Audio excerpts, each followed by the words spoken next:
Assalamualaikum warahmatullahi wabarakatuh.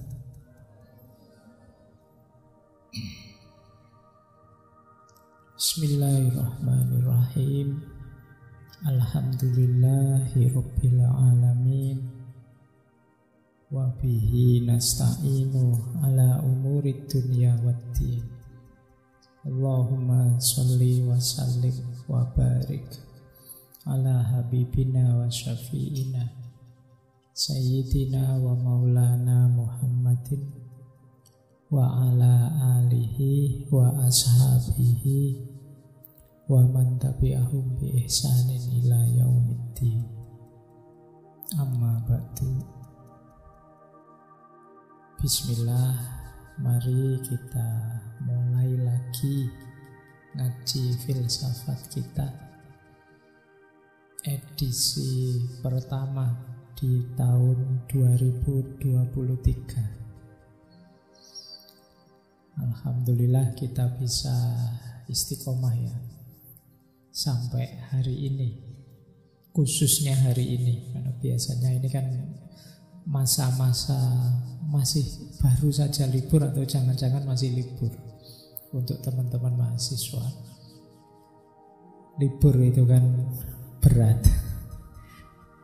karena kalau kita diminta serius-serius waktu libur itu kan tidak gampang. Nah, teman-teman masih siap ngaji dengan mental sekarang sedang liburan, itu bagi saya luar biasa. Itu kan setengah-setengah yo pengen ngaji tapi yo males ngajinya ada, tapi yo macam-macam kan pertarungan dalam diri kita. Alhamdulillah yang baik yang menang. Masih teman-teman mengistiqomahkan ngaji kita malam hari ini. Seperti waktu kemarin di sesi istiqomah ya, musuh besarnya diri kita ya kita sendiri. Baik, mengawali tema tahun 2023 ini, malam hari ini kita tidak terlalu berat ya, meskipun bulan ini kita membahas Sokrates, awal filsafat dari Yunani yang pasti teman-teman sudah kenal. Saya lupa tahun berapa itu dulu kita pernah membahas Sokrates ini satu sesi. Nah, tahun ini kita bahas 1 bulan. Jadi bulan ini kita jadikan bulannya Sokrates. Meskipun tetap masih banyak tema, masih banyak hal yang bisa kita angkat dari Sokrates ini. Tapi ya kita awali bulan ini 4 tema tentang Sokrates. Siapa tahu nanti kapan-kapan mungkin ngaji filsafat yang ke-20 tahun kita Sokrates jilid 2. Oke, bismillah ya. Apa perlu saya kenalkan ya, Sokrates ini mestinya teman-teman sudah kenal yang rajin ngaji filsafat ya. Dia ini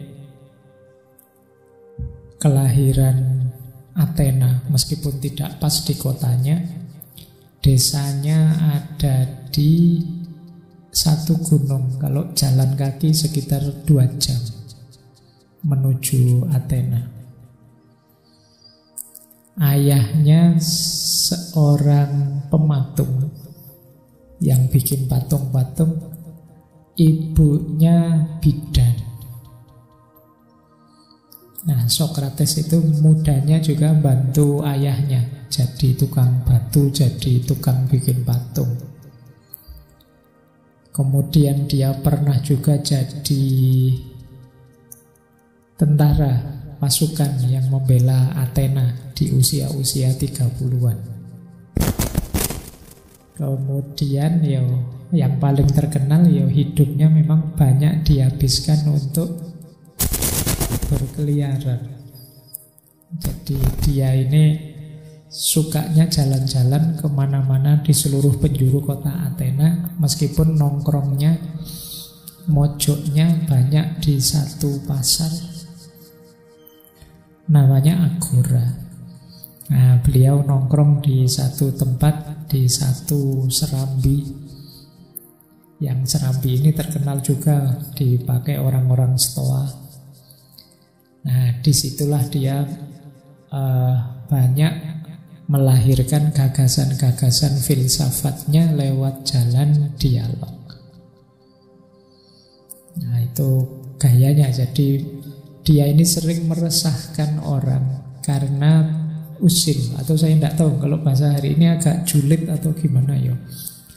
Jadi dia tanya hal-hal yang membuat orang bingung, tapi akhirnya orang menemukan kebenaran. Ini gayanya Sokrates. Meskipun nanti akhir hidupnya agak tragis. Dia dihukum mati, dieksekusi, dipaksa minum racun karena dianggap merusak pikiran anak-anak muda. Nah, ini ngawatiri ya, ternyata ngerusak pikirannya anak-anak muda, resikonya mati zaman itu. Ya karena yang punya kuasa kan juga punya kepentingan. Dia ini hidup di era polis Athena, satu kota pemerintahan yang terkenal sekali. Jaya-jayanya Athena saat itu, pimpinannya namanya Perikles. Apalagi Sokrates ini dikenal dari sisi fisik adalah orang paling tidak ganteng se-Yunani. Jadi memang dia digambarkan sama sekali tidak menarik. Perutnya buncit, matanya agak melotot, hidungnya besar, pundaknya, lehernya banyak bulu-bulunya, kakinya agak bengkok. Kalau jalan kemana-mana nyeker. Apa bahasa Indonesia ini nyeker gitu? Tidak pakai sandal. Tidak simpel ya bahasa Indonesia. Jadi dia kalau Jawa kan cuma satu kata nyeker gitu aja. Jadi dia kemana-mana tidak pakai apa-apa, tidak pakai sandal. Nah, tapi dia beredar kemana-mana di seluruh penjuru kota, penjuru pasar untuk tadi ngajak orang diskusi. Sehingga dia digelari Gadfly of Athens. Jadi lalatnya Athena. Jadi dia ini gelarnya luar biasa, gelarnya laler. Nah itu hidupnya Sokrates. Dia menikah juga, punya istri, ada yang bilang bahkan istrinya 2. Sempat menikah 2 kali, punya anak 3 laki-laki. Nah itu tidak apa-apa jadi orang paling tidak ganteng, yang penting bisa nikah sampai 2 kali. Baik, itu pengenalan ya. Nanti kalian bisa cek detailnya riwayat hidup di banyak buku-buku filsafat. Biasanya beliau ini selalu disebut karena dia ini tokoh yang paling dikenal sebagai mungkin semacam godfather-nya filsafat zaman itu. Ya filsafat tidak diawali dari Sokrates, tapi dialah nanti yang membuat filsafat punya cita rasa yang agak berbeda. Seperti yang kita kenal hari ini. Termasuk nanti dilanjutkan oleh muridnya Plato dan cucu muridnya Aristoteles. Nanti banyak orang bilang bahwa semua pemikiran-pemikiran filsafat yang kita kenal hari ini itu hanya catatan kaki saja dari 3 tokoh besar ini, yang guru murid dan cucu murid, Sokrates, Plato, dan Aristoteles. Baik, kita mulai ya. Itu tadi pengantarnya sambil nunggu minumannya jadi. Nah, silahkan teman-teman yang pengen ngambil minum kalau sudah jadi ya. Kelihatannya di luar sudah ada mumpung hujan-hujan seperti ini. Baik, bismillah, kita mulai belajar kita. malam hari ini benar-benar belajar ya. Kalau bulan kemarin agak ada bau-bau pengajiannya, sekarang kita belajar seperti apa pikirannya Sokrates tentang pengenalan diri. Pentingnya kita mengenali diri. Ini sebenarnya malam hari ini saya membawa banyak tafsir-tafsir terhadap gagasannya Sokrates untuk mengenali diri. Kuncinya hidup kan memang ada di sini. Yang pertama, mari kita ingat dulu Sokrates ini menggeser orientasi berpikir zaman itu dari nalar atau cara berpikir kosmosentris menjadi antroposentris. Kosmosentris itu berpikir yang pusatnya ada pada kosmos. Berpikir tentang alam. Apa sih hakikatnya dunia ini? Alam ini diciptakan bahannya apa ya? Dan seterusnya. Jadi tokoh-tokoh filsafat awal seperti Thales dan kawan-kawan yang dulu pernah kita bahas, ini kan cara berpikirnya disebut jenisnya kosmosentris. Pusatnya ada pada kosmos. Nah, begitu sampai pada Sokrates, digeser cara berpikir ini. Bagi Sokrates ada yang lebih penting untuk dibahas, yaitu manusia itu sendiri. Namanya antroposentris. Antropos itu manusia, sentris itu ya sentral, terpusat. Jadi dia menggeser pemikiran orang dari berpikir tentang kosmos, alam semesta, menjadi berpikir tentang manusia. Ya menurut Sokrates lebih penting garap manusianya ini dulu. Ya kemungkinan ada kegelisahannya Sokrates tentang manusia zaman itu. Ya kalau nanti teman-teman membaca biografinya kan itu banyak kegelisahan-kegelisahan sehubungan dengan dunia politik saat itu. Nah, maka dia lebih fokus menggarap manusianya. Inilah maka ada yang mengkritik Sokrates. Sokrates ini dibilang anti ilmiah. Ilmiah atau ilmu itu kan memang banyak membahas sains, membahas kosmos, mekanisme alam dan seterusnya. Sokrates malah membahas manusianya. Yo, kita silahkan teman-teman setuju yang mana. Kalau bagi saya sih semuanya ya penting. Alam ya penting, manusia yang penting.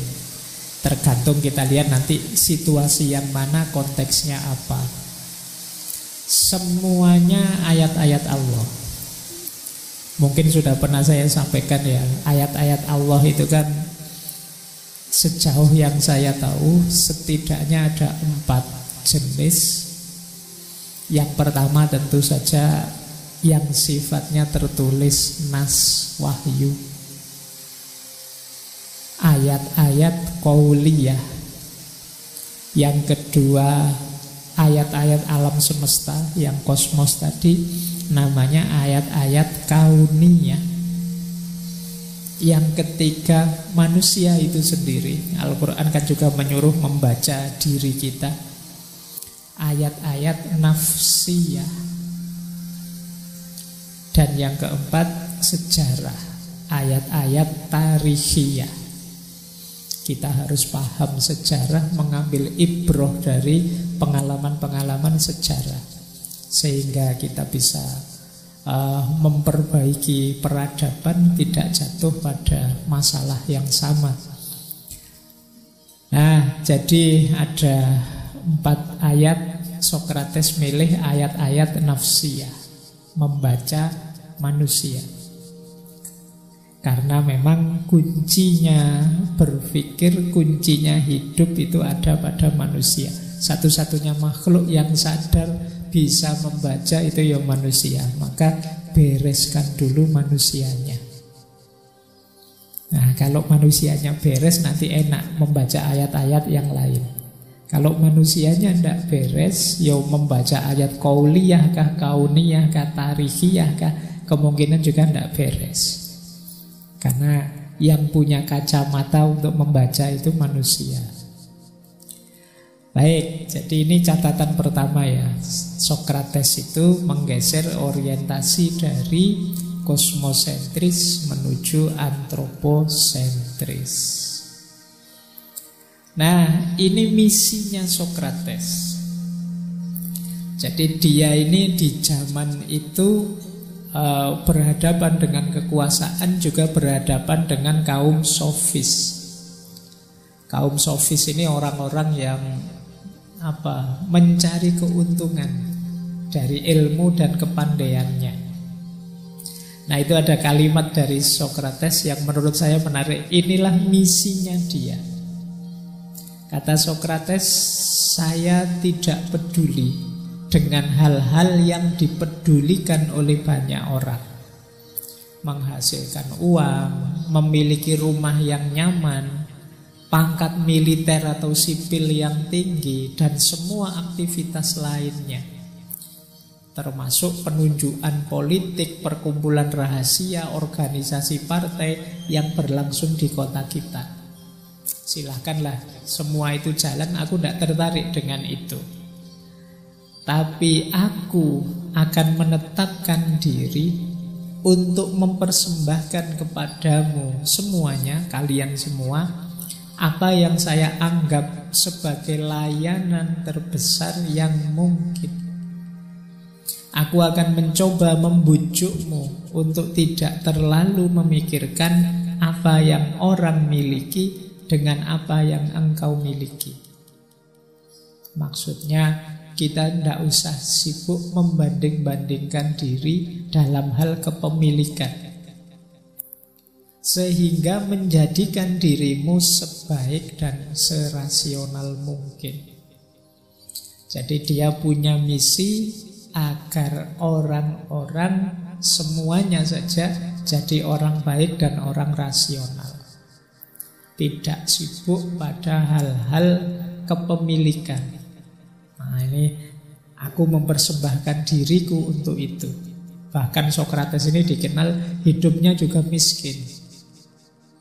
Jadi memang dia mempersembahkan hidup sepenuhnya untuk kebenaran dan juga kebaikan.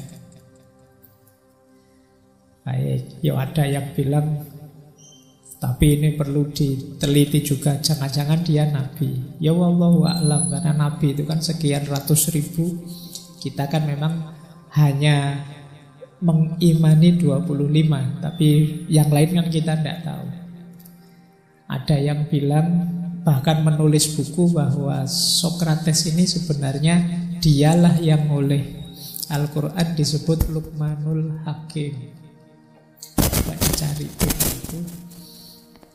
Saya tidak bisa menyampaikan di sini, itu argumennya panjang lebar sekali. Kalau di buku itu disebut Sokrates ini kulitnya hitam. Asal-usulnya dia tidak asli dari Athena Yunani, tapi dia bekas Buddha. Nah, kalau bahasanya Al-Quran istilahnya Luqmanul Hakim. Luqman itu kalau dalam bahasa Arab itu ada lakoma yalkomu. Luqman. Luqman itu masdar yang artinya menelan. Jadi tertelan. Kenapa digelari Luqman? Karena dia meninggal dengan cara dipaksa menelan racun. Nah, istilah Al-Hakim, Hakim itu ya, filsafat itu kan hikmah. Jadi orang yang penuh hikmah. Kalian carilah buku itu, nanti kalau disampaikan di sini rame. Ya meskipun ada, dia punya argumen sendiri yang menulis buku itu. Nah, kalau kalian tidak setuju, nulislah bantahannya. Tapi yang masyhur populer memang dia Athena. Baik. Mungkin nanti kalian, oh jangan-jangan ini otak adik gaduk, ya monggo saja ya, semua ilmu ya otak adik gaduk. Oke, kita lanjutkan ya, kita kembali ke sini. Nah, Sokrates punya quotes menarik. Kenapa sih dia geser ke manusia? Karena bagi Socrates, it is not living that matters, but living rightly. Hidup itu sebenarnya tidak masalah. Kalian mengalir saja juga sudah hidup. Tapi yang jadi masalah itu hidup yang benar itu bagaimana? Kalian kan rutin hidup selama ini mengalir saja kan bisa. Ikut yang lain Pak, yang lain sekolah ya sekolah, yang lain kuliah ya kuliah, yang lain kawin ya kawin, kerja ya kerja. Nanti punya anak, mengalir saja bisa. Kalau sekedar hidup ya bisa. Tapi masa hidup sekedar hidup? Nah, maka yang lebih penting apa? Living rightly, hidup yang benar. Seperti apa? Nah, ini yang jadi kunci nanti yang dikejar oleh Socrates. Gimana sih kita cara hidup yang benar itu? Nah, ya setiap orang nanti punya rumusan, punya wawasan, punya pertimbangan sendiri tentang bagaimana hidup yang benar.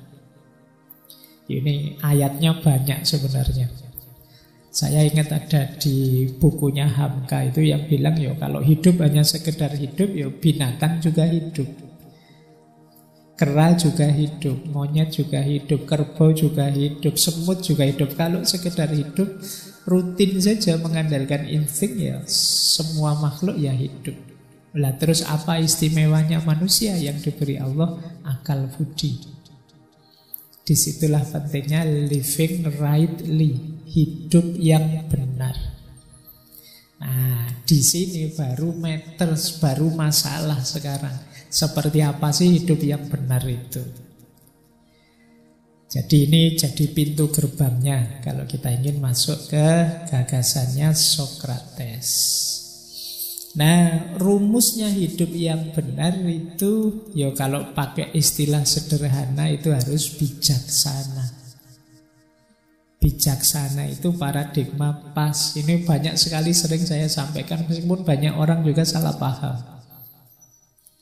Bijaksana itu ketika kita bisa menerapkan, menggunakan, mengaplikasikan kebenaran cocok dengan ruang dan waktunya. Saya ada yang tanya, pas saya ngomong Pak, saya ngomong benar itu belum mesti bijaksana. Ada yang tanya, lu berarti kita harus salah kalau begitu Pak. Yuk mikirnya tidak begitu. Jadi benar belum mesti bijaksana itu jangan hanya berhenti di kebenaran. Kadang-kadang kebenaran itu perlu tambahan kebijaksanaan. Kalau kita tidak bijaksana, seringkali kebenaran ini jadi blunder. Harusnya kebenaran membuahkan hidup yang baik, bisa jadi malah merusak. Kalau ada anak kecil terus tiba-tiba minta dibelikan mobil beneran yang harganya miliaran sama orang tuanya, terus orang tuanya bilang, nah itu tidak dijual loh mobilnya.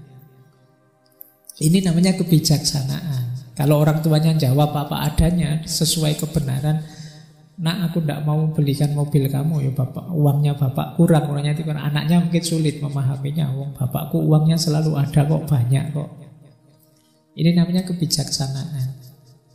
Kalau ada temanmu, sering saya contohkan ya, temanmu sedang agresif, ngamuan, itu ya jangan dinasehati untuk mari kita berjihad, mari kita. Situasinya tidak cocok, nanti dia tambah terbakar. Jangan diprovokasi. Nah, saya lihat banyak di medsos hari ini itu kita itu banyak yang suka manas-manasi, mancing-mancing.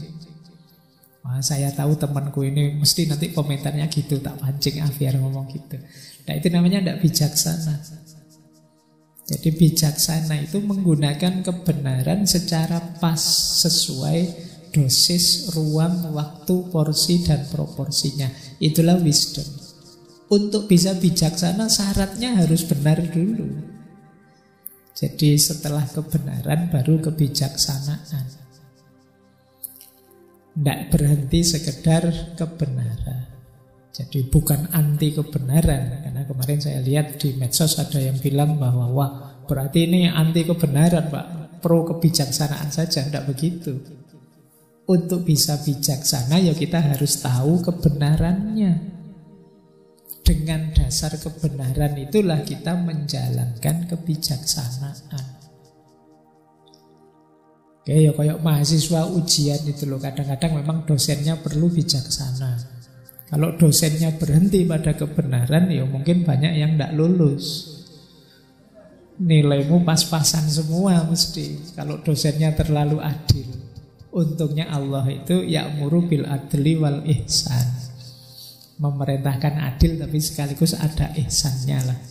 Kalau hanya adil ya mahasiswa ini harusnya nilainya C. Tapi karena wal ihsan ya lumayan lah ditambahi jadi B. Nah, itu dari C jadi B itu ya nama lain dari kebijaksanaan. Nah, untuk bisa bijaksana kata Sokrates, perhatikan 3 dasar ini. Yang pertama apa? Kenali diri, know yourself. Tidak mungkin orang bisa bijaksana kalau dia tidak kenal dirinya. Nanti kita lihat uraian panjangnya kenapa kita perlu mengenali diri. Yang kedua, examined life. Hidup yang direnungi terus-menerus, diuji terus-menerus. Karena hidup ini berkembang dinamis. Yang kemarin benar tidak pasti hari ini masih benar. Itu gunanya examined life. Hidup yang selalu ditanyakan lagi apa iya? Masih harus ini, masih harus begini. Ngaji filsafat ini apa yo harus masih begini? Ada ndak formula yang lebih baik? Ini namanya examined life. Seperti waktu sesi istiqomah itu kan terakhir-terakhir saya bilang istiqomah itu puncaknya istiqomah apa? Mengistiqomahi perbaikan. Tidak sekedar mengistiqomahi kebaikan. Jadi misalnya saya biasanya sholat tahajud 2 rakaat. Malam hari ini kok enak ya, agak longgar ya. Saya 8 rakaat pun sanggup. Tapi mau sholat 8 rakaat, saya kan biasanya 2, istiqomah 2 sajalah. Ini namanya mengistiqomahi kebaikan, oke. Tapi ada lebih bagus lagi mengistiqomahi perbaikan. Kalau memang dulu sih memang sanggupnya 2, tapi sekarang saya 4 sanggup kok Pak. Ya naikkan jadi 4. Jangan karena alasan istiqomah terus ya kamu tidak melakukan perbaikan.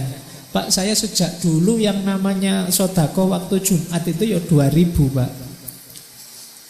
Dulu waktu tidak punya uang ya 2.000. Sekarang uangmu banyak loh, kan saya harus istiqomah Pak. Ya tetap 2.000. Itu tidak istiqomah. Kamu bisa melakukan perbaikan. Nah ini untuk tahu saatnya aku melakukan perbaikan atau tidak, examine life. Ujilah hidupmu. Coba ditanyakan, coba direnungi. Oh iya ya, dulu saya tidak terlalu banyak uang sih, makanya cuma 2.000. Sekarang uangku banyak, maksud cuma 2.000. Nah itu ujilah hidupmu. Coba pertanyakan, apa masih cocok gayamu seperti itu? Apa tidak saatnya berubah untuk lebih baik? Ini bijaksana namanya. Jadi dasar bijaksana yang pertama pemahaman diri, pengenalan diri. Dasar untuk bijaksana yang kedua itu kontemplasi, refleksi, merenungi hidup untuk perbaikan. Dasar kebijaksanaan yang ketiga freedom. Kemampuan mengendalikan diri, self-rule. Ini yang kadang saya pakai istilah tahu diri, tahu batas. Self-rule ini orang yang ngerti batas dirinya dan mampu mengendalikannya. Ini self-rule. Jadi orang itu bijaksana kalau dia memahami dirinya, tapi juga tidak mandek, selalu dihitung lagi, diukur lagi, direnungi lagi. Dan yang ketiga, dia mampu mengendalikan dirinya.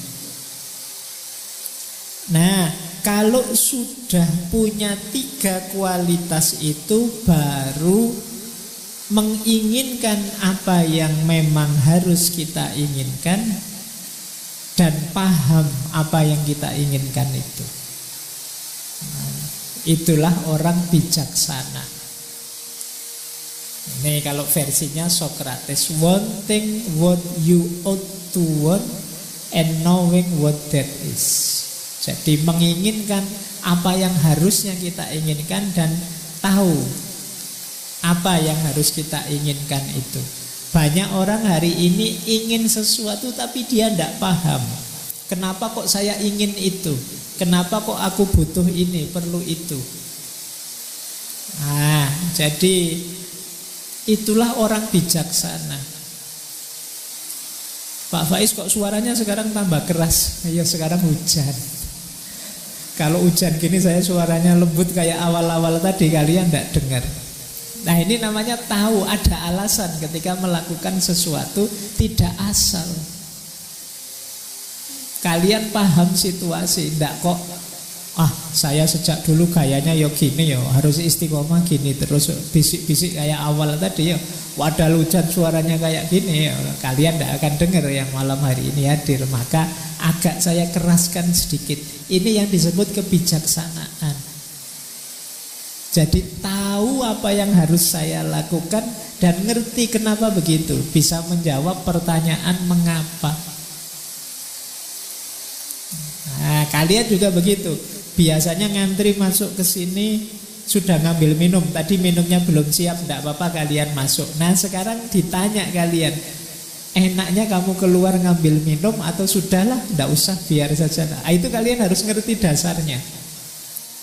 Tidak sekedar males tapi tahu, tidak usah Pak, saya tidak usah keluar ngambil minum lagi, biarlah yang datang belakangan saja, nanti mengganggu kalau saya keluar atau apa. Itu namanya tahu apa yang harus kamu inginkan dan ngerti dasarnya. Itulah wisdom. Oke, jadi malam hari ini kita hanya membahas tentang ini, tentang bagaimana kita mengenali diri, menguji diri, dan mengontrol diri, biar yang kita inginkan pas. Baik, inilah quotes yang paling terkenal dari Socrates, yaitu kenali dirimu. Jadi ini kalimat ini ada yang bilang tertulis di pilar-pilarnya kuil di Delphi, di Yunani saat itu. Atau kalau pakai bahasa sana ya gnosis souton. Jadi kenali dirimu, know thyself. Ini masyhur sekali quotes ini di Yunani saat itu, karena saat itu Socrates dikenal sebagai orang yang paling bijaksana di Yunani.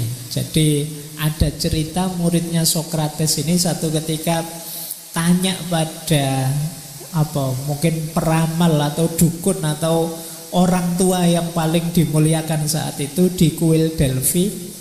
Dia tanya, kira-kira ada enggak orang yang lebih bijaksana dari guru saya Socrates? Jawabannya peramal itu, tidak ada. Jadi di seluruh Yunani itu dialah orang paling bijaksana. Dan ini memang terkenal sekali.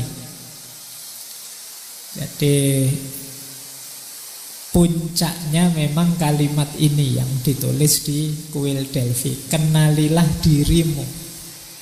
Dan itu yang di bawah juga kalimatnya Socrates sendiri. Secara umum mengenali diri itu who we are, siapa kita, who we should be, siapa kita yang seharusnya, dan yang ketiga who we will become, siapa kita nantinya. Nah, yang terakhir ini, kita ingin jadi apa sih? Hari ini kita itu apa? Idealnya kita itu harusnya bagaimana? Dan nantinya kita ingin menjadi seperti apa? Ini 3 pertanyaan besar yang silahkan kita tanya pada diri kita sebagai terjemahan dari know thyself. Kenali dirimu. Aku ini siapa sih? Kemudian harusnya aku ini bagaimana? Dan yang ketiga, nantinya aku harus berubah jadi apa? Oh, itu 3 pertanyaan ini kalau kalian coba jawab itu mungkin bisa panjang, bisa jadi sak skripsi. Kamu boleh nyoba jawab pertanyaan ini nanti setelah pulang. Siapa aku? Mungkin kamu jawab pertama namamu, alamatmu, identitas, terus saja. Nanti uraikan siapa dirimu. Sekali-sekali kamu boleh cerita tentang dirimu pada dirimu sendiri. Aku ini orang yang seperti ini, ciriku begini, dan lain sebagainya. Kalau sudah tuntas kalian mendeskripsikan dirimu, yang kedua apa? Siapa harusnya aku? Idealnya aku ini harus bagaimana? Tadi aku bilang aku ini muslim. Muslim itu harusnya perilakuku bagaimana? Aku tadi bilang aku itu mahasiswa. Kelakuanku itu kira-kira sudah kayak mahasiswa apa belum sih? Aku tadi bilang aku ini gentleman. Gentleman itu kayak gimana? Sudah muncul apa belum? Who we should be. Dan yang ketiga, who we will become. Aku ingin jadi apa besok? Nah, ini jadi yang nomor 2 itu idealnya hari ini, yang nomor 3 idealnya besok. Yang nomor 1 kondisi konkret kita saat ini. Coba tanyakan 3 hal itu. Jadi ini agak berat karena memang yang pertama tidak ada yang bayari kamu. Yang kedua mungkin merepotkanmu. Tapi jangan lupa dasarnya nanti kamu bisa berkembang, maju, sukses dari sini. Kalau di Sokrates sih dasarnya untuk bahagia itu ini. Sulit orang bisa bahagia kalau tidak kenal dirinya. Senang mungkin bisa, makan enak kok senang ya. Atau apalah terus kamu senang. Tapi untuk bahagia tidak bisa. Untuk bahagia yang pertama-tama kamu harus kenal dirimu. Nah itu nanti mungkin ini kita jelaskan minggu depan ketika ngomong etika. Jadi know thyself. Kenalilah dirimu. Nah sekarang kita lihat. Mengenali diri kita, yang pertama harus kita sadari, kata Sokrates, diri kita ini punya 2 sisi. Ini sederhana sebenarnya. Mudahnya kita ini punya jasmani, punya rohani. Kita ini punya fisik, punya mental, kata Sokrates. Diri kita ini 2 dimensi. Yang satu sementara, yang satunya lebih abadi. Jadi ada jasad, ada roh. Ada jasmani, ada rohani, ada badan, ada jiwa. Ada 2 sisi. Yang lebih penting tentu saja jiwa, kata Sokrates. Kenapa? Karena jiwa itu jadi kuncinya kebahagiaan. Jiwa kita akan sehat, kata Sokrates, kalau kita mencari kebaikan, keadilan, kebenaran, pengetahuan.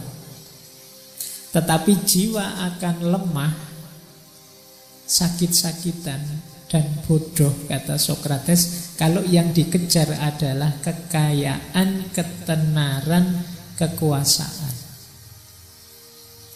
Jadi ini nanti kita pertajam waktu membahas etika besok. Tapi ini langkah awal kita untuk sadar. Jadi mengenali diri itu berarti memang kuncinya ada pengenalan soul, pengenalan jiwa kita.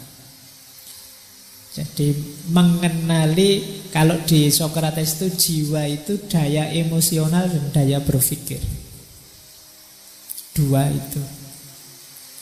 Nah itu kalau yang kita kejar hanya yang materi-materi, kesenangan-kesenangan sementara, yo jiwa kita akan lemah.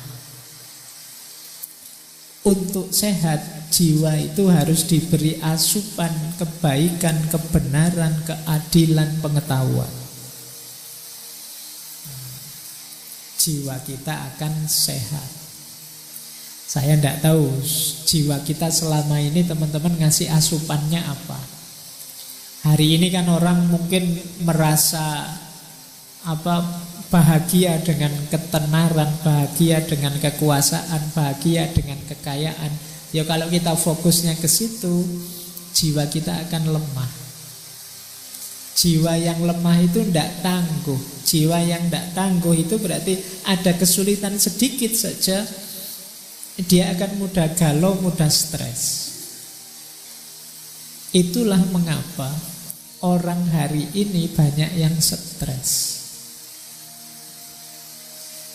Yang dikejar keliru.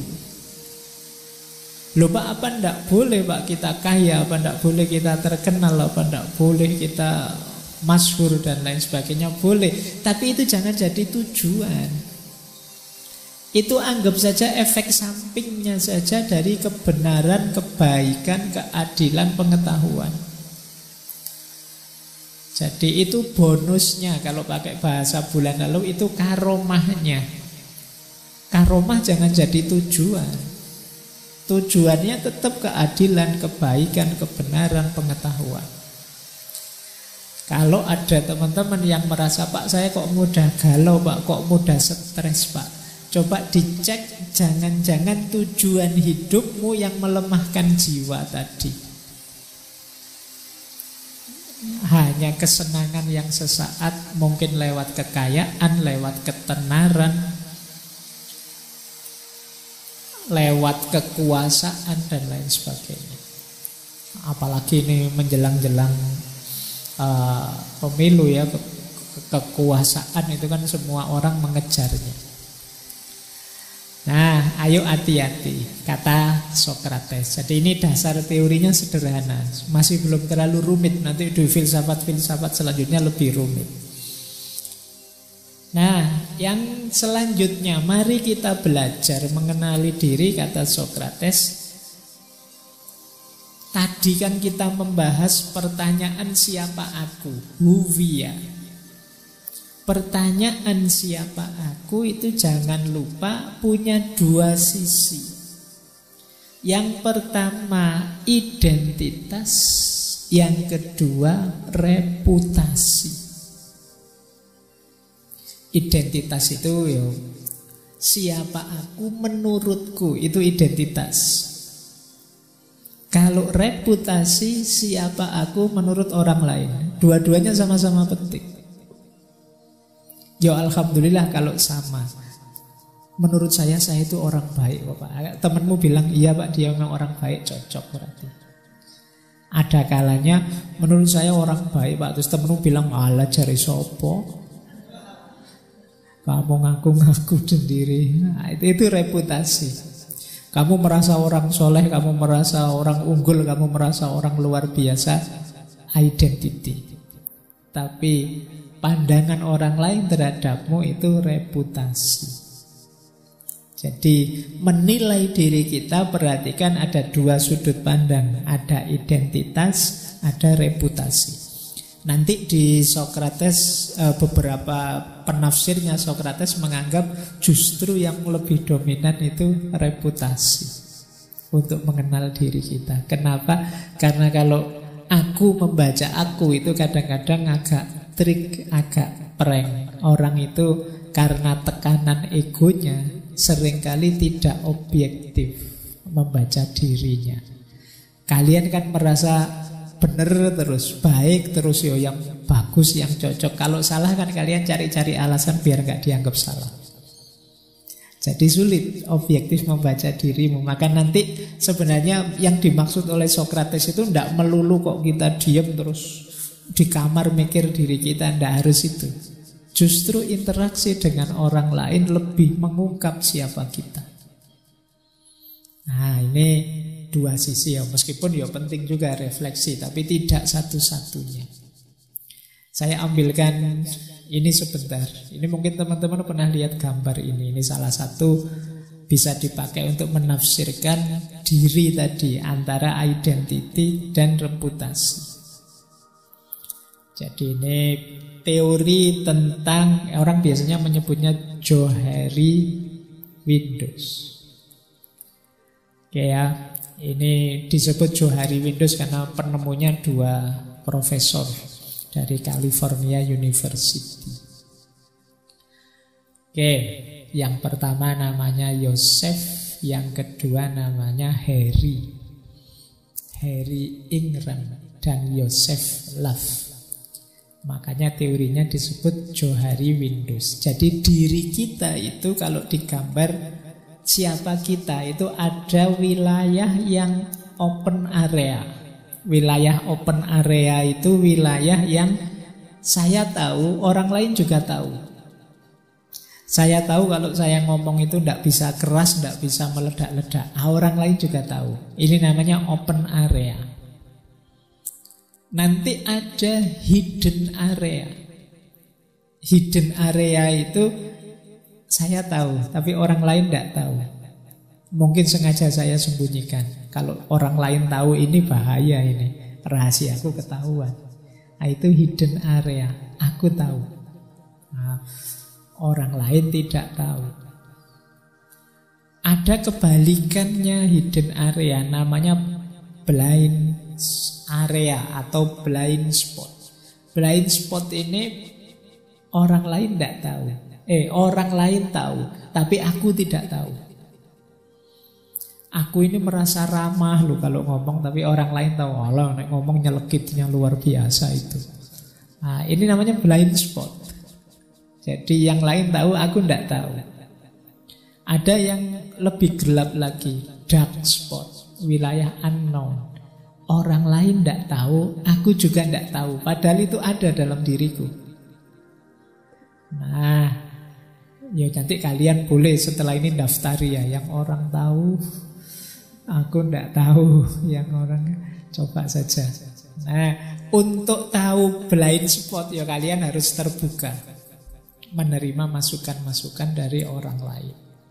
Untuk tahu wilayah unknown, wilayah yang gelap, yang aku tidak tahu, orang lain tidak tahu, ya satu-satunya jalan pengembangan diri. Ternyata aku bisa nyanyi juga ya. Itu ketika kamu mau nyoba-nyoba nyanyi. Ternyata bisnis itu aku mampu juga, canggih juga aku bisa bisnis. Itu kemarin tidak tahu, orang lain juga tidak tahu. Begitu kamu kembangkan dirimu, sekarang kelihatan kamu punya bakat bisnis. Tapi orang yang tidak mau berkembang, yang sudah macet, mandek, ya tidak akan kebuka wilayah yang tidak diketahui tadi. Nah, orang yang ramah, yang temannya banyak, itu lebih mudah bongkar blind spot yang orang lain tahu, kita tidak tahu. Oke, jadi ini cara kita mengenali diri. Ternyata diri kita itu ada yang semua orang tahu, kita tahu. Ada yang kita saja yang tahu. Ada yang orang lain tahu, kita tidak tahu. Ada yang semuanya tidak tahu, termasuk kita. Coba nanti setelah ini ya, kamu daftari kira-kira saya itu yang semua tahu apa, yang kira-kira orang ngerti semua apa. Syukur-syukur ada temanmu, mungkin teman sak kamar lah, untuk membongkar blind spot itu. Yang menurutmu aku ini orang kayak gimana sih? Nah, suruh dia jujur, nanti biar kalian tahu, oh ternyata sama dengan yang aku tahu. Atau baru tahu saya kalau saya itu dianggap ceriwis, baru tahu saya kalau saya itu dianggap usil, baru tahu saya itu merasa soleh loh, tapi kok orang-orang anggapnya malah sok. Nah, ini blind spot. Orang lain tidak tahu, kita tahu. Orang lain tahu, kita tidak tahu. Kita semua tahu dan kita semua tidak tahu. Coba nanti kamu cermati, kenali dirimu. Ini kalau di psikologi namanya Johari Windows. Jadi jendela Johari, kan itu kan gambar kotak 4 kayak jendela. Johari itu singkatan penemunya. Baik, ini ilustrasi saja untuk memudahkan pengenalan diri versi Socrates. Nah, mengapa kemudian mengenali diri ini sulit dilakukan? Nah, ini coba kalian cermati ya, biar lebih mudah mengenali diri. Kesulitannya biasanya yang pertama dorongan bawah sadar. Orang itu saya bilang tadi sering dikendalikan ego, di bawah ego yang tidak dia sadari, sehingga sulit mengenali diri. Kita mengenali diri kan yang tampak saja, padahal kita itu dikendalikan oleh hal-hal yang tidak tampak. Jadi aslinya kita seperti apa tidak kelihatan karena kita sembunyikan di balik ego. Nah, ini yang membuat kita sulit mengenali diri. Yang kedua, pengaruh dari luar, tekanan dari luar. Nah, kita sebenarnya males ke masjid, tapi terus dimarahi sama orang tuamu. Orang sini itu kalau tidak ke masjid dianggap belum Islam beneran, tidak serius. Terus kamu terpaksa ke masjid. Jadi akhirnya apa? Malesmu tidak terdeteksi, sehingga begitu jauh dari orang tua aslinya kelihatan. Kalau pas di rumah rajin ke masjid, begitu di kos-kosan, meskipun sudah di depan masjid, kamu milih pulang ke kos-kosan, sholat sendiri di kos. Nah, lebih aslinya kelihatan. Ketika ada tekanan dari luar, kamu berubah, sehingga aslimu terkubur. Ini yang bikin kita sulit. Yang ketiga, tentu saja karena emosi dan ambisi. Orang yang tidak bisa mengontrol emosinya atau punya ambisi yang tidak bisa dia kendalikan, itu akan menyulitkan orang mengenali dirinya. Dia akan merasa selalu benar saja, selalu baik saja. Terus yang keempat, orang sulit mengenali diri karena keterbatasan pengalaman. Sekaligus yang kelima, keterbatasan pengetahuan. Orang itu kan kenal diri karena belajar dari pengalaman.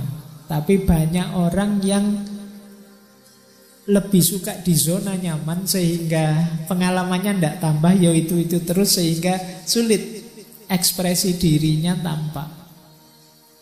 Dan sulitlah dia mengenali dirinya. Nah, karena pengalamanmu terbatas. Kamu belum mengalami ini, belum mengalami ini, sehingga responmu belum kelihatan. Aslinya dirimu belum tampak. Kamu tidak pernah mengalami kan, sudah kuliah rajin-rajin nyusun tugas, masih dapat nilai E misalnya. Karena kamu enak terus studimu. Nah, ini pengalaman dapat nilai E itu tidak menampakkan aslimu kalau pas mengalami yang seperti itu.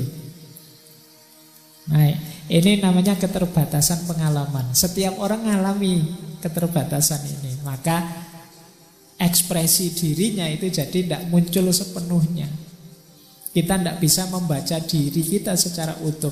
Karena hidup kita selama ini lancar-lancar saja, kita tidak tahu bahwa kalau begitu ngalami masalah yang sulit, kita ini bisa kalap loh misalnya. Kita ini bisa lepas kontrol loh. Kita tidak pernah begitu karena kita tidak pernah ngalami situasi yang membuat kita lepas kontrol. Kalau kita sebenarnya pernah ngalami, mungkin kita bisa baca, wah saya harus hati-hati nih kalau marah. Ternyata saya itu kalau marah ngeri ya. Lepas kontrol saya itu ternyata. Saya tidak pernah ngalami yang begitu. Baru kali ini saya sadar, saya sendiri baru tahu kalau marah itu ternyata aku semengerikan itu. Nah, kita tidak pernah ngalami itu, maka kita tidak tahu kita punya potensi begitu. Juga keterbatasan pengetahuan. Ya, semakin ilmu kita terbatas, ya semakin sulit kita mengenali diri. Dan yang terakhir, kerumitan situasi. Kadang-kadang situasi hidup kita ini kompleks, jadi kita sendiri sulit membacanya. Pak, saya tidak paham ini Pak. Saya ini sedih, bingung, apa stres, apa kamu campur aduk tidak karu-karuan. Situasinya memang rumit. Dibaca dari banyak perspektif bisa. Ya saya itu sejak kemarin memang gegeran terus sih Pak sama pasangan saya. Tapi apa putus lebih baik ya? Tapi kalau tidak putus gimana? Kalau putus situasi kan kompleks. Nah, kamu kebingungan untuk memutuskan. Kan tidak jelas, situasinya rumit. Jadi kalian mengenali dirimu yang kamu inginkan juga sulit. Nah, ini halangan-halangannya. Kenapa mengenali diri itu kadang-kadang sulit. Tapi ya bukan tidak mungkin diatasi. Tetaplah baca dirimu. Karena tadi ini kuncinya kita bisa berkembang. Kenapa harus mengenal diri? Coba lihat. Saya kasih contoh dari Socrates. Cinta kalau tidak diawali dari pengenalan diri, hidupmu akan kacau. Yang pertama apa? Kemungkinan kamu bisa salah milih pasangan. Saya itu orangnya mudah tersinggung loh ya. Nah, kalau kamu tidak kenal bahwa kamu mudah tersinggung, kamu ngambur saja nyari pasangan, akhirnya dapat pasangan yang tadi, yang kalau ngomong nyelekitnya luar biasa. Wah, itu kamu habis kamu. Kamunya baperan, pasanganmu tidak bisa dikontrol ngomongnya. Ya itu karena kamu tidak kenal dirimu sih, akhirnya ya salah kamu milih pasangannya. Nah, kita berusaha dekat dengan orang yang tidak cocok dengan kita. Kenapa begitu? Kita tidak tahu aku itu orang seperti apa, sehingga aku butuh yang seperti apa. Yang kedua, orang yang tidak mengenali dirinya, jatuhnya adalah dia tergantung pada orang lain. Akhirnya dia ikut saja, nempel saja pada yang lain. Wong dia tidak tahu, tidak kenal dirinya, tidak bisa mandiri. Yang ketiga, orang yang tidak kenal dirinya itu menyulitkan yang lain. Karena dia kalau ditanya juga tidak bisa jawab. Perasaanmu seperti apa, yang kamu inginkan apa, yang kamu butuhkan apa. Ya karena dia tidak kenal dirinya, jawabannya tidak tahu. Jadi ini juga sulit kan kalau kamu bergaul dengan orang yang manut saja. Kalau ditanya dia tidak bisa jawab apa-apa, pokok terserahlah kamu, ikut sajalah. Itu kan susah juga punya teman yang begitu. Enaknya malam ini makan apa? Terserahlah. Yo, gimana? Angkringan saja, janganlah masa angkringan. Lah kemana? Ke mall, KFC. Alah, uang kita terbatas, so tidak usah lah makan di mall. Pokoknya mau kemana saja dibantah. Dia sendiri kalau ditanya lah terus di mana, tidak tahu. Nah itu kan sulit. Mending kamu tahu siapa dirimu. Aku sih pinginnya ini, tapi yo monggo kalau kamu punya pertimbangan yang lain, itu kan lebih enak daripada terserah. Nanti kan dibikinkan warung terserah itu. Jadi oke ya. Jadi pengenalan diri lebih enak. Terus ya, tidak bisa merespon gejala yang muncul dalam dirimu. Karena kamu awalnya tidak kenal, ya kamu tiap hari panik, tiap hari pontang-panting dengan situasi dirimu sendiri. Kalau kamu sadar diri kan, oh dalam situasi ini saya ini biasanya baper, tak hindarilah. Oh kalau situasinya begini saya masih kuat kok, tidak apa-apa, ayo berapa kali pun saya sanggup. Ini kita bisa mengantisipasi secara pas. Tapi kalau kita tidak kenal diri kita, sulit. Nah, terus biasanya orang yang tidak kenal dirinya itu hidupnya sepenuhnya mengandalkan pengalaman yang kemarin-kemarin. Dia tidak punya visi. Biasanya begitu ya sudah begitu. Dan ini kan ya sulit juga kita berhubungan dengan orang lain, termasuk dalam hubungan percintaan, mengandalkan pengalaman yang dulu. Misalnya punya orang tua yang tidak harmonis, itu ya nanti semua laki-laki mesti begitu. Nanti yang trauma, semua perempuan juga. Nah ini namanya dikendalikan masa lalu. Kita tidak kenal diri kita, makanya takut.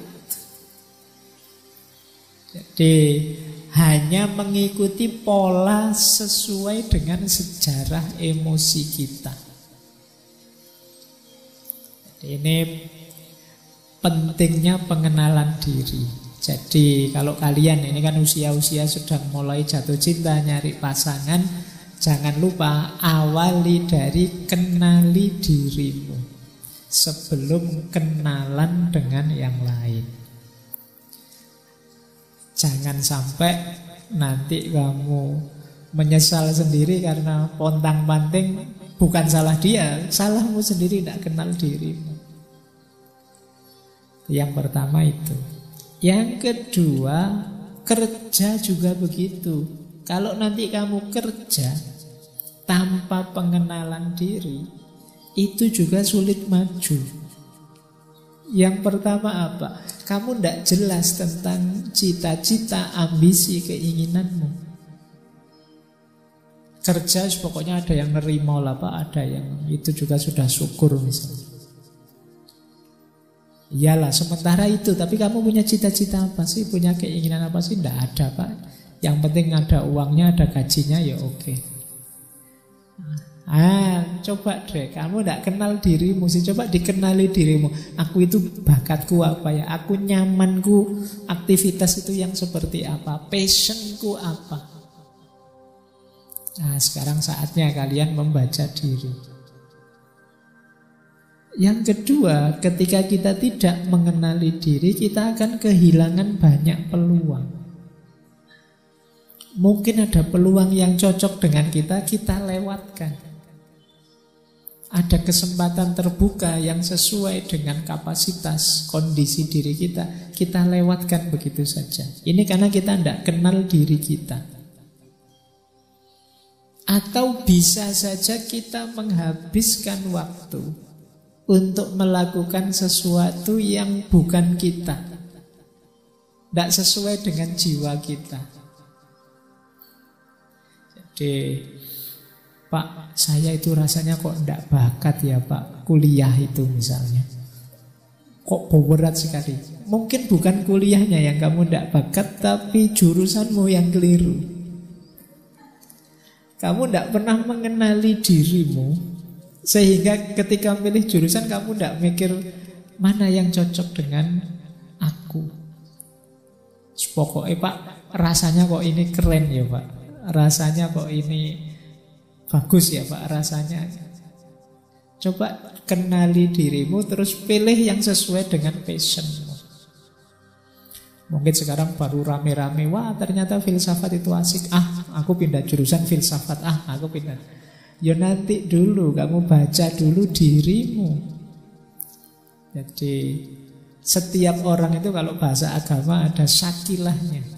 Makanya kullu ya'malu ala syakilati. Jadi segala sesuatu itu ya bekerja sesuai dengan syakilahnya, kondisi dirinya, bakatnya, passionnya. Nah, jadi tanpa pengenalan diri, ya kita mungkin nanti banyak buang waktu.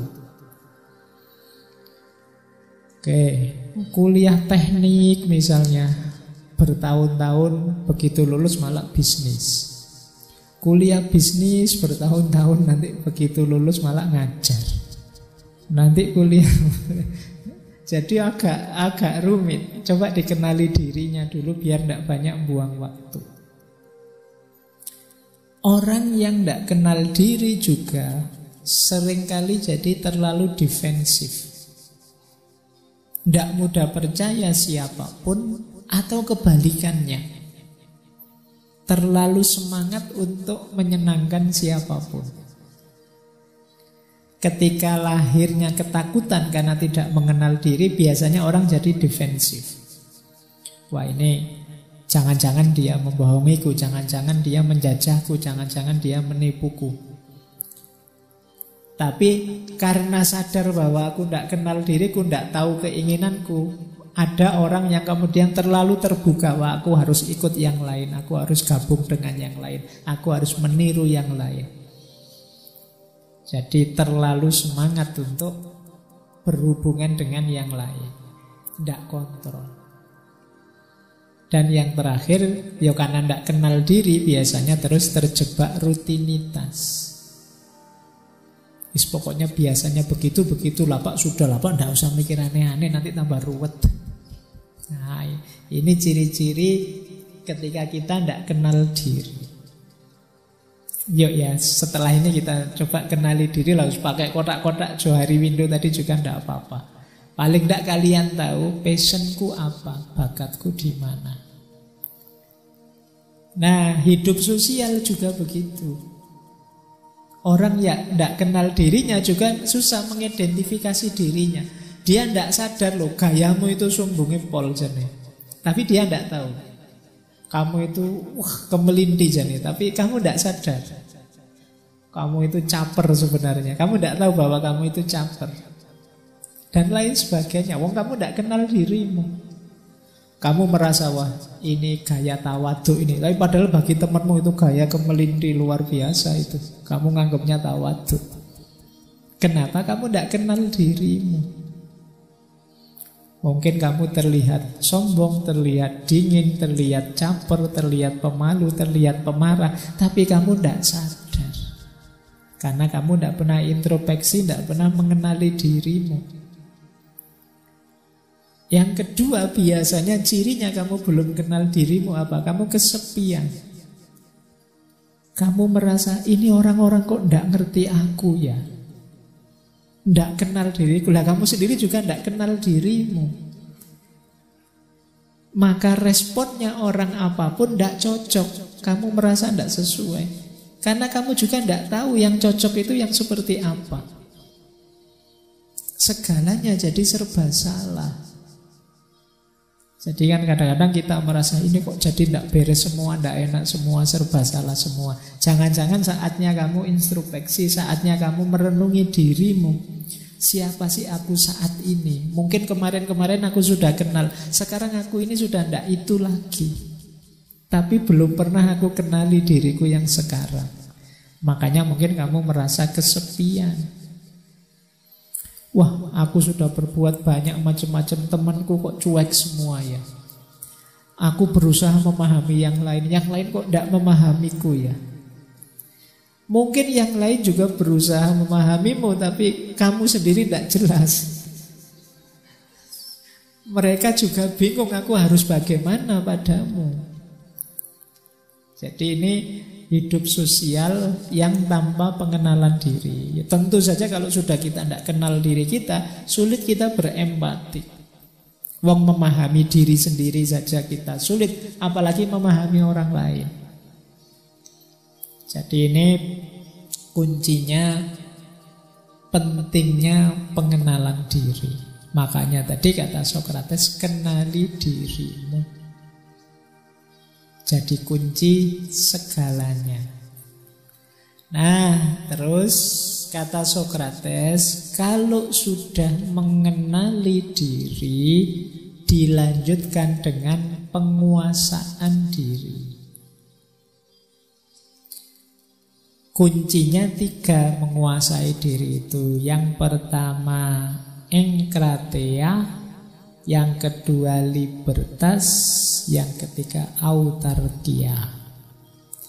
Jadi enkrateia itu menguasai emosi, dorongan-dorongan, insting, perasaan, penguasaan diri atas kesenangan, penderitaan dan lain sebagainya. Jadi enkrateia itu kalau kita kenal diri kita, emosi kita, sekarang saatnya kita kuasai emosi kita.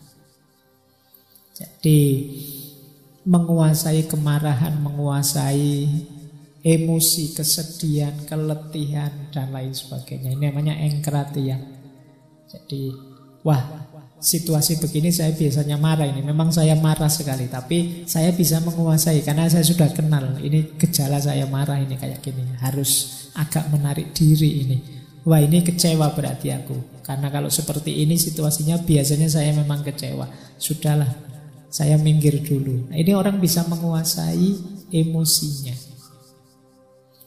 Yang kedua apa? Libertas. Libertas itu bekerjanya rasionalitas, secara mandiri, secara merdeka, yang tidak dipengaruhi oleh emosi. Ya, libertas itu kebebasan. Emosi terkendali, akal sehat yang maju. Nah, ini libertas namanya. Jadi kalau kita sudah kenali diri, saatnya menguasai diri. Menguasai diri itu menguasai emosi, kemudian mengedepankan akal sehat, rasionalitas. Dan yang ketiga, ini penyeimbangnya apa? Autarkia. Autarkia itu, ini yang sering saya pakai istilah tahu batas. Tahu batas itu menurut Sokrates, cirinya yang pertama mandiri dari pengaruh. Yang kedua, menjadikan akal budi, akal sehat sebagai satu-satunya jalan mencapai kebahagiaan. Jadi orang tahu batas itu akal budinya jalan dan tidak mudah terpengaruh. Baik, jadi setelah kita mengenali diri, kita kuasai diri. Kita lanjut ya. Nah, kalau sudah mengenali diri, menguasai diri, saatnya membentuk diri.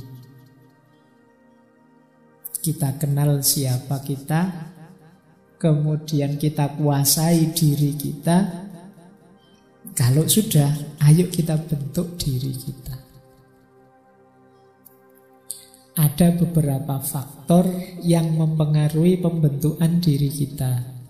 Yang pertama, ideal yang kita impikan. Ideal itu macam-macam, misalnya jadi orang soleh, jadi patriot, jadi apa, itu namanya ideal. Ya rumus sederhananya kalau kayak kita waktu TK ditanya cita-citanya apa, kalau sulit jawab kan berguna bagi nusa, bangsa, agama, orang tua gitu. Nah itu idealnya begitu. Jenisnya apa masih belum tahu. Jadi membentuk diri berarti mengarahkan diri kita pada ideal yang kita inginkan. Ini mempengaruhi, ideal-ideal mempengaruhi pembentukan diri. Yang kedua, peran yang kita mainkan. Jadi kebetulan casting saya sekarang jadi mahasiswa. Ya saya harus membentuk diriku jadi mahasiswa yang baik, yang ideal. Kebetulan peranku sekarang jadi dosen. Yo, saya harus membentuk diriku jadi dosen yang baik. Peranku sekarang jadi kakak, ya jadi kakak yang baik. Peranku sekarang jadi tetangga, jadilah tetangga yang baik. Ini fase pembentukan diri. Kemudian ada fase pembandingan dengan yang lain. Kita bandingkan. Kalau kita misalnya tadi ideal dosen yang baik itu bagaimana? Boleh dengan cara membandingkan dengan yang lain. Oh, dulu idola saya dosen bapak itu luar biasa, saya tak niru dia. Itu memudahkan pembentukan diri. Kemudian pengalaman hidup, sukses maupun gagal, ini jadi pelajaran untuk membentuk diri. Kemudian komentar orang, jangan dicuekin. Penilaian orang, jadikan bahan refleksi, masukan, lumayan. Kadang-kadang kita berpikir sendiri tidak ketemu-ketemu. Orang lain yang nemu kejelekan kita. Alhamdulillah kita punya orang yang benci kita, sehingga dia nyari jelek kita terus, lumayan, bahan introspeksi gratis. Nah, makanya jangan galau kalau wah saya sekarang banyak hatersnya Pak. Lu alhamdulillah ada orang yang siap sedia menunjukkan kesalahan kita sehingga kita bisa jadi lebih baik dan tidak usah bayar. Nah, bagi yang tidak punya haters, ya kamu bikin iklan dicari haters Sebulan honornya sekian, tugasnya menilai diriku ini sudah baik apa belum. Dan yang terakhir tentu saja budaya hidup sekeliling kita. Masyarakat kita juga punya ideal-ideal. Ini bahan-bahan yang harus kita ramu untuk membentuk diri. Jadi tadi diawali dari mengenal diri, kemudian menguasai diri, dan diakhiri dengan membentuk diri. Inilah semesta problem dari know yourself, kenali dirimu, Gnotiseuton. Baik, itu babak pertama tadi, memahami diri, mengenali diri. Sekarang yang kedua, menguji diri. Jadi kata Socrates kan, an unexamined life is not worth living. Hidup yang tidak diuji itu hidup yang tidak berharga untuk dihidupi. Jadi hidupmu itu harus ditanyakan terus, biar jelas bahwa kamu memang benar-benar berpegangan pada kebenaran, pada kebaikan. Kan banyak orang itu tidak berani mempertanyakan yang dia yakini sekarang. Kalau memang yakin benar, tidak usah takut. Uji saja, tanya saja. Itulah hidup yang berharga. Jadi maka kata Socrates, an unexamined life is not worth living. Makanya kerjanya Socrates itu kemana-mana nguji orang. Itulah mengapa dia dianggap lalat, bikin ruwet saja, bikin sumpek saja.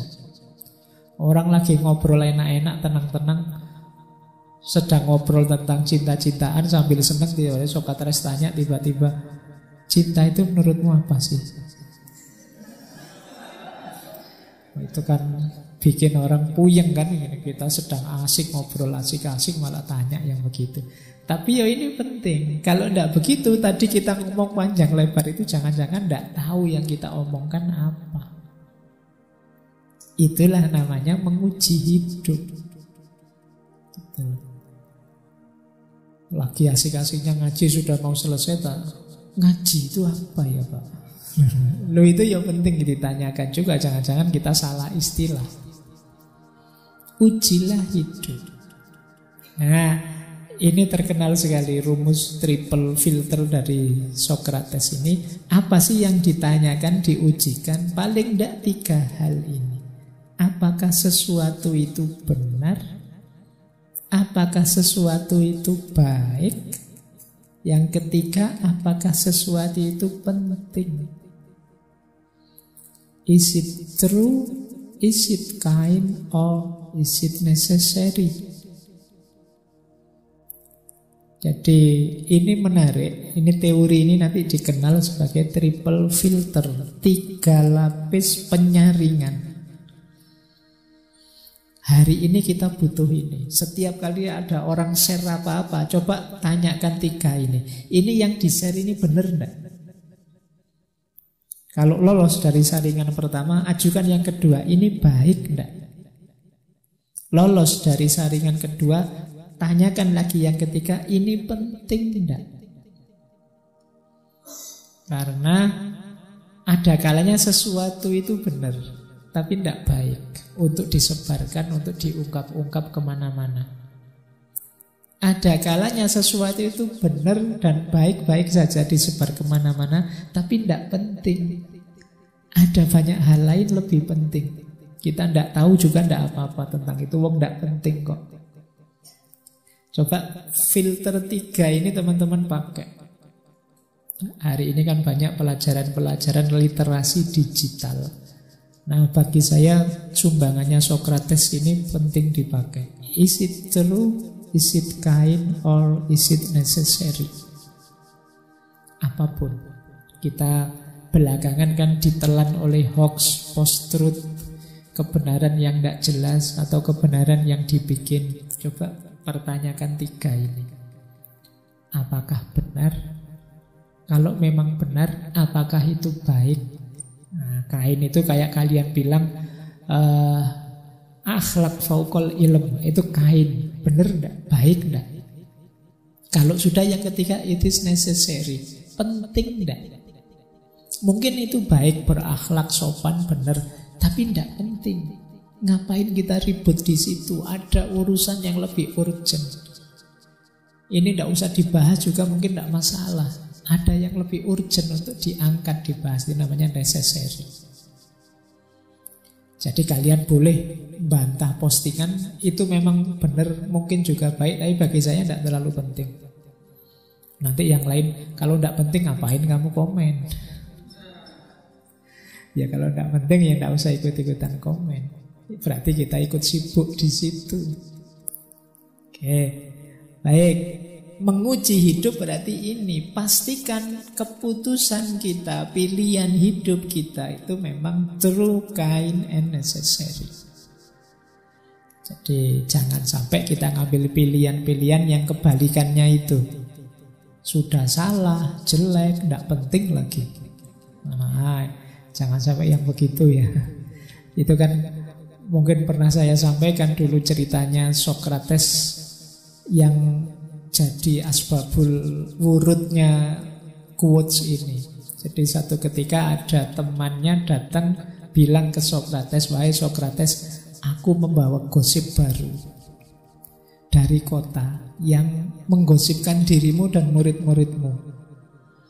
Nah terus kata Socrates, "Sebelum kamu cerita gosipnya, coba kamu jawab 3 pertanyaanku," kata Socrates.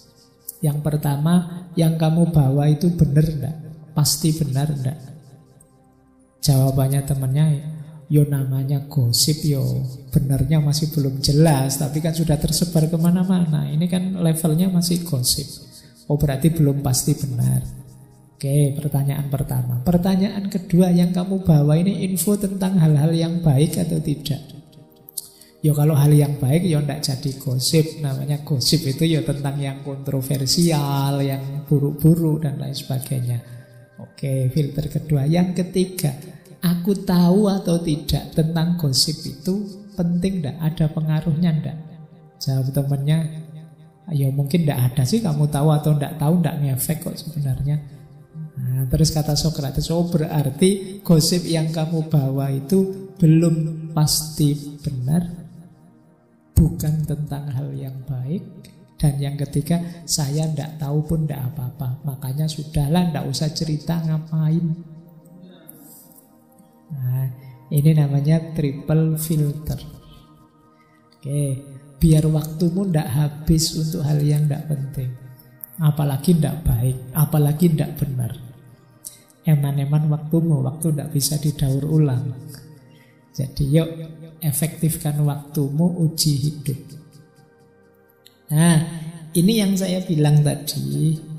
Jadi menguji diri itu tidak selalu ke dalam. Ini saya ambil dari bukunya Dr. Mitchell Green. Jadi kata dia, ketika Socrates dan Plato bicara tentang pengetahuan diri, mereka tidak bermaksud melulu seperti introspeksi, tetapi mereka menggunakan instrumen yang sekarang dikenal sebagai dialektika. Argumen bolak-balik antara para pendebat yang siap menantang ide satu sama lain. Jadi ini pelajaran yang berbeda dengan introspeksi.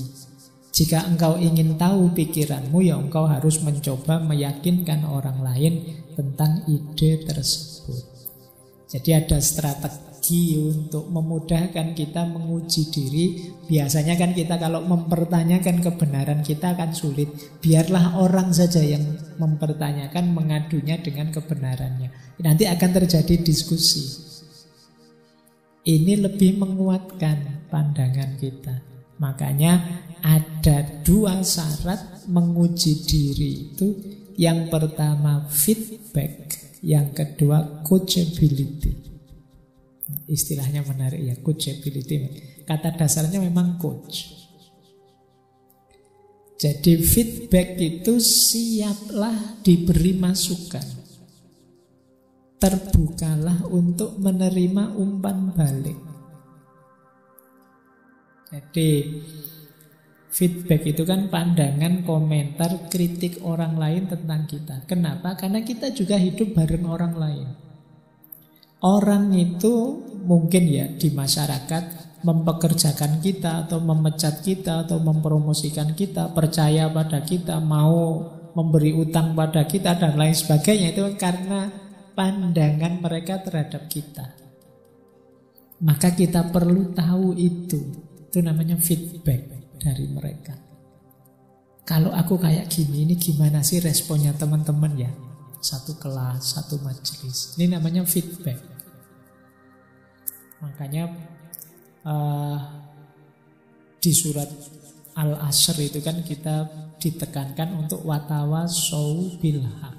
Saling menasehati, saling memberi feedback. Aku bagaimana kalau engkau menurutku begini. Itu memberi feedback.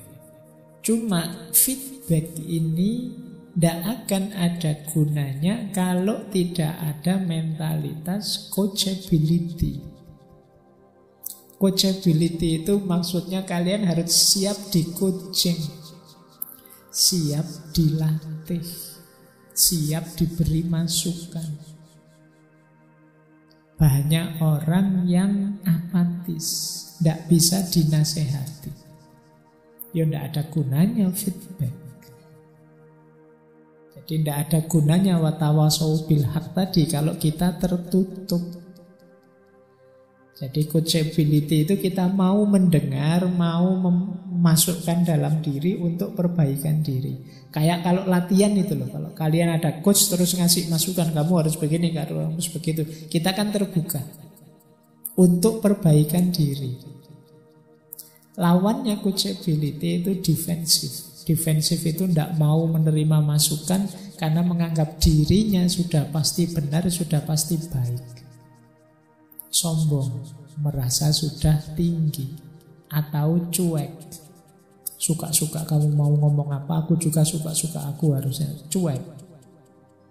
Nah itu namanya tidak punya mental coachability. Orang cuek tidak bisa diberi masukan, ya tidak akan bisa berkembang lebih baik. Jadi ini diantara caranya menguji hidup, selain berpikir ke dalam juga berpikir keluar, mencari masukan, terbuka terhadap feedback. Nah, peta besarnya nanti seperti ini pada akhirnya. Jadi mengenali diri, menguji diri, itu ayo perhatikan hal-hal ini. Nanti bisa kalian lihat lagi ya di rekamannya. Ya, kebetulan saya nulisnya masih dalam bahasa Inggris ya, tidak apa-apa. Nanti kalian buka kamus kalau lupa terjemahannya. Jadi membaca diri yang sifatnya jiwa tadi, soul tadi, akhirnya perhatikan 4 hal. Yang pertama behavior, yang kedua personality, yang ketiga attitude, yang keempat persepsi. Behavior itu kebiasaan, perilaku yang sudah mendarah daging. Ini behavior, ini pola kepribadian. Personality kepribadiannya, attitude itu kebiasaan yang sifatnya temporer, insidental. Misalnya saya itu orangnya lembut, tidak mudah marah, tapi dalam situasi saat ini ada kasus ini saya marah ini. Itu attitude. Berhubungan dengan emosi, berhubungan dengan pikiran saat ini. Tapi kalau behavior itu karakter, perilaku yang menetap. Nah, persepsi. Jadi ini 4 hal. Coba cermati behavior kita, personality kita, attitude kita, persepsi kita. Behavior berarti melihat apa? Yang pertama motivasi. Jadi apa sih yang membuatmu bergerak, yang membuatmu melakukan sesuatu? Saya Pak, kalau sudah urusan keluarga, saya akan berani mengorbankan apa saja. Ini motivation. Kalau saya untuk ilmu Pak, habis berapapun tidak masalah. Beli buku meskipun uang habis, untuk makan nanti-nanti tidak masalah. Ada motivation. Coba cermati kalian yang termotivasi itu kalau pas apa. Saya Pak, kalau urusan saya sendiri sih saya biasa. Tapi kalau sudah bersentuhan dengan orang yang saya cintai, saya berani mati. Banyak yang dicintai kan tidak mesti pacar, ya macam-macam. Nah, itu motivation namanya. Coba cek dalam dirimu, yang membuatmu termotivasi apa? Yang kedua, coba perhatikan modes of thinking, caramu berpikir. Pak, saya itu orangnya realistis Pak. Kalau belum lihat faktanya saya tidak percaya dulu. Nah, saya itu orangnya agak sensitif Pak. Jadi saya main perasaan. Orang ngomong apa saja saya tidak peduli, saya rasakan saja. Orang ini kira-kira jujur apa enggak. Nah, itu modes of thinking. Kalian tipe yang bagaimana dalam berpikir? Saya itu isi gue kok Pak. Yang penting jalan saja lah, tidak perlu terlalu banyak direnungi. Yang penting nanti belajar sambil jalan misalnya. The modes of thinking. Kalian seperti apa? Nanti ada modes of acting, gaya bertindakmu. Nah, aku itu biasanya begini loh. Yang saya lakukan ini loh. Kalau pas tersinggung saya begini, kalau pas marah saya begitu. The mode of acting. Saya itu dari 24 jam malesnya 18 jam misalnya. Sisanya 6 jam tidur. Misal itu mode of acting. Itulah aku. Ya enggak apa-apa. Yo, harus jujur ya dibacanya. Oke, jadi saya itu kalau males sih enggak Pak, cuma rebahan saja seringnya. Itu bisa 12 jam sehari. Tapi kan rebahan saya produktif Pak misalnya. Sambil rebahan kan saya pegang HP Pak. Nah, itu. Yes, monggo kamu baca coba mode of acting. Kemudian mode of interacting, hubunganmu dengan yang lain, berinteraksi. Caramu bergaul, caramu berinteraksi dengan orang. Ini behavior, coba dicermati hal-hal ini. Kalau sudah personality ini ya kepribadian. Trait itu sifat-sifatmu apa? Faktor, hal-hal yang mendorongmu, mempengaruhimu apa, dan self-monitoring, penguasaan dirimu. Jadi bagaimana kamu memonitor, mengontrol dirimu terus-menerus, itu personality. Setelah itu attitudes itu pemikiran, perasaan, emosi. Seperti apa sih yang muncul dalam dirimu kadang-kadang di peristiwa-peristiwa tertentu. Terus persepsimu. Jadi persepsimu itu caramu memahami sesuatu. Ada stereotip. Misalnya, saya kalau orang dari suku sana itu menurut saya begini Bapak. Itu persepsi.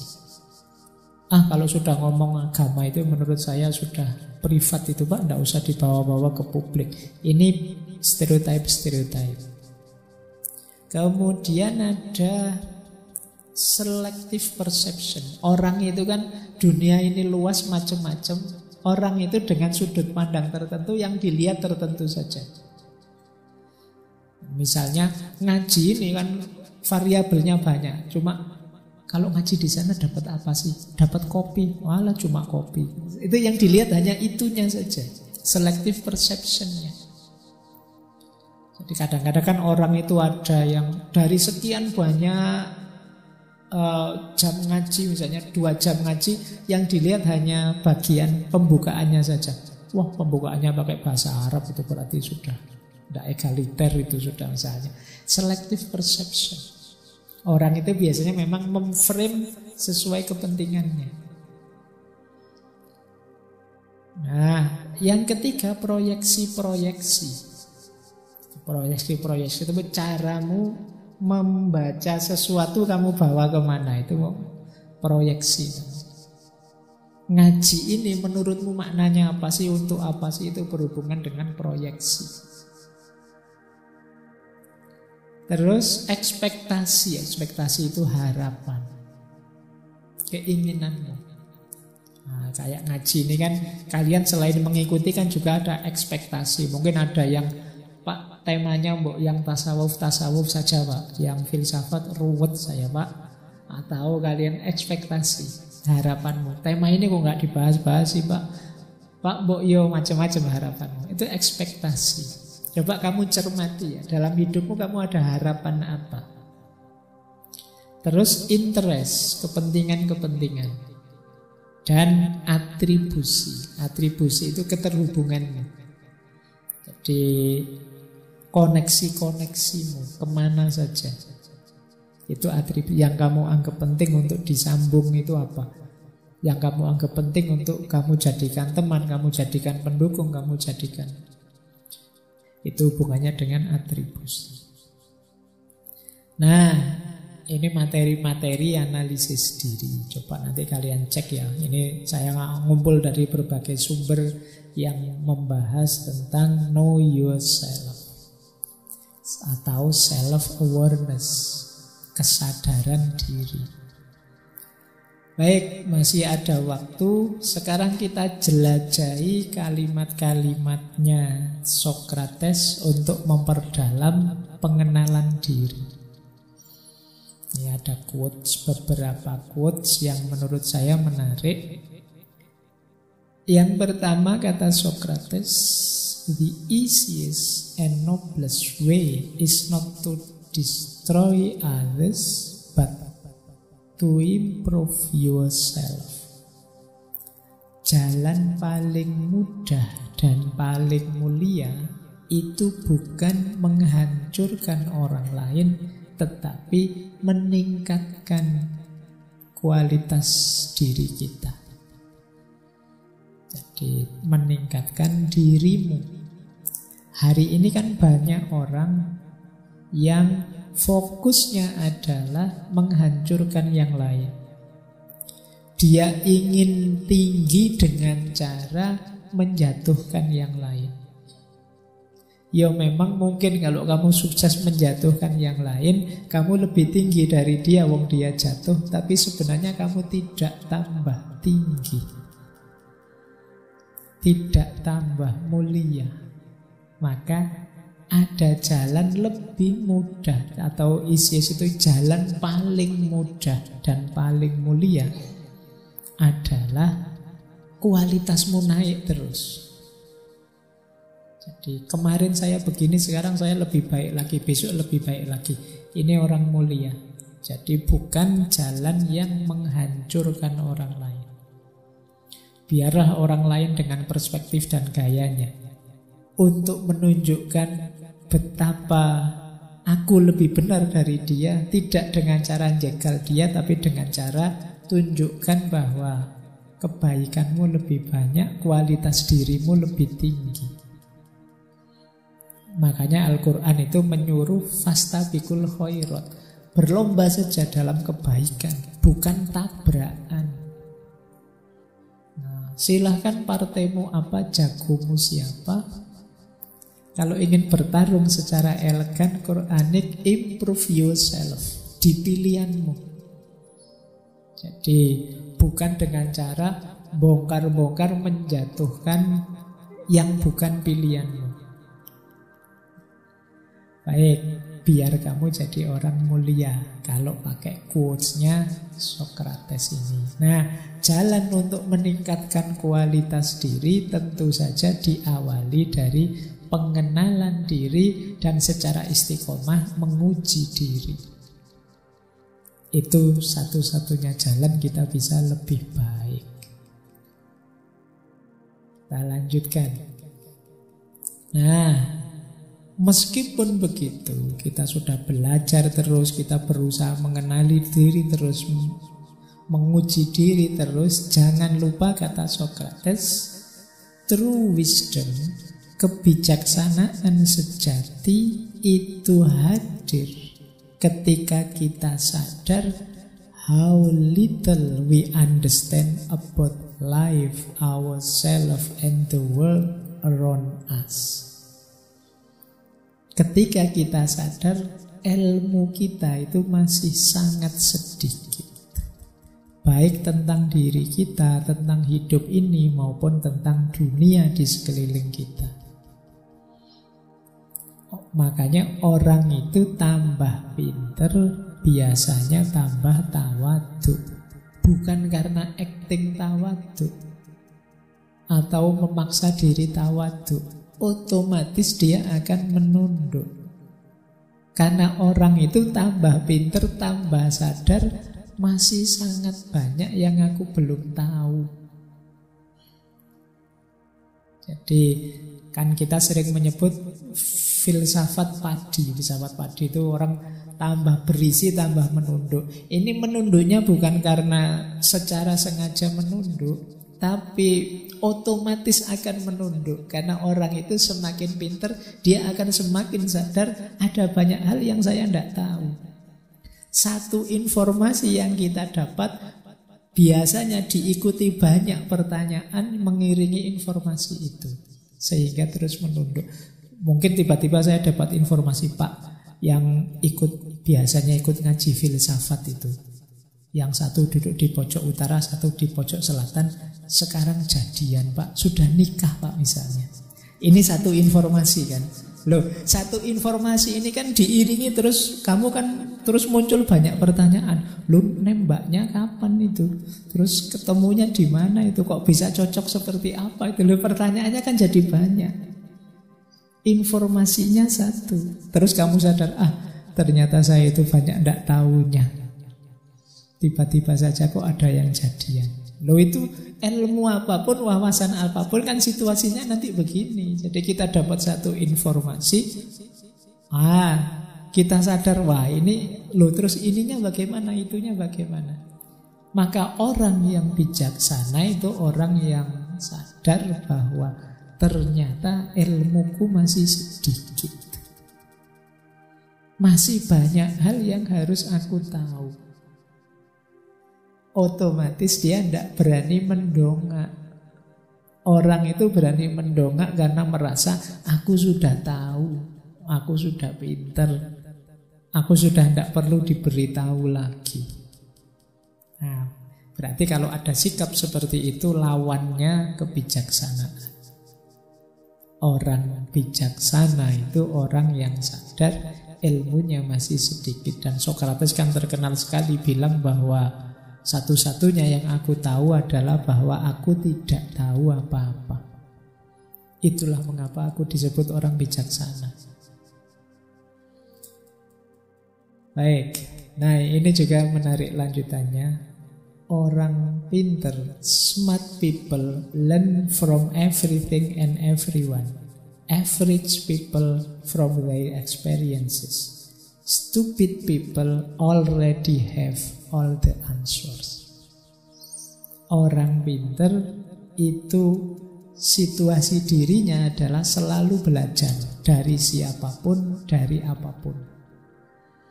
Orang biasa, level-level standar mungkin kayak kita itu ya belajarnya dari pengalaman. Kalau orang bodoh merasa tidak perlu belajar lagi karena dia merasa sudah tahu semua jawaban. Jadi berarti apa? Orang yang merasa ngerti banyak hal, ngerti apapun, itu sebenarnya orang tidak pinter. Karena berarti dia berhenti belajar. Padahal tadi manusia itu hakikatnya pengetahuannya sedikit. Kalau dia berhenti belajar ya dia tidak pinter lagi. Makanya dalam agama itu belajar itu wajib. Kok ada orang merasa pinter, berarti dia sudah tidak merasa perlu belajar lagi. Dia meninggalkan kewajiban agama sebenarnya. Maka ayo serius nawaitu belajar di situasi apapun. Ayo sambil belajar. Kalau kita orang pinter berarti from everything and everyone. Dari apapun dan dari siapapun. Termasuk membaca diri kita tadi. Nah, let him that would move the world first move himself. Biarlah dia yang bercita-cita mengubah dunia, menggerakkan dunia, pertama-tama harus menggerakkan dirinya sendiri. Sebelum kita memahami alam semesta, memahami kosmos, ya ayo memahami diri kita sendiri. Kalau kita ingin membuat perubahan besar di muka bumi ini, pertama-tama ayo mengubah diri kita sendiri dulu. Kalau kita ingin melakukan apapun yang besar yang kita cita-citakan, kita harus orang pertama yang melakukannya. Makanya tadi penting pengenalan diri di awal. Oh, masih ada. Sudah mau tak tutup ya. The greater the difficulty, the greater the glory of overcoming it. Jadi semakin besar kesulitan, semakin besar kejayaan yang kita rasakan dari menaklukkannya. Jadi jangan tanggung-tanggung mencari tantangan hidup. Semakin besar tantangan, semakin besar kebahagiaan yang kita rasakan kalau bisa menaklukkannya. Pak, sulit Pak memahami diri itu. Tidak apa-apa. Justru karena sulit itu kebahagiaan kita akan berlipat kalau kita bisa paham tentang diri kita. Makanya tadi teman-teman tak suruh, yuk coba kamu kenali dirimu, kamu petakan dirimu. Bila perlu kamu tulis tentang dirimu. Satu langkah dalam hidupmu yang paling penting sudah kamu lakukan, meskipun sulit. Paling tidak sekarang kamu dapat kebahagiaan. Oh, ini toh aku itu. Seperti ini loh profilku ternyata. Nah, ini kan membahagiakan. Sekarang kita kenal siapa diri kita. Baik, jadi malam hari ini paling tidak, makanya tadi saya bilang ini malam hari ini pemanasan dulu. Mumpung teman-teman baru libur, saya masih belum berani ngasih materi-materi berat. Meskipun kelihatannya sudah berat sekali tadi, tapi paling tidak malam hari ini kita sadar ternyata yang lebih penting kita pelajari pertama-tama adalah diri kita sendiri. Disitulah nanti kuncinya kesuksesan, keberhasilan, kebahagiaan apapun yang ingin kita raih. Tanpa pengenalan diri, bahkan cinta, kerja, hidup bersama akan menemukan banyak kendala. Oke, saya akhiri itu untuk malam hari ini. Minggu depan kita lanjutkan ke konsep etiknya Socrates, yang nanti banyak disebut orang sebagai virtue etik, etika kebajikan yang tujuannya kebahagiaan. Saya akhiri untuk malam hari ini. Kurang lebihnya mohon maaf. Wallahul muwaffiq, wallahu a'lamu bissawab. Wassalamualaikum warahmatullahi wabarakatuh.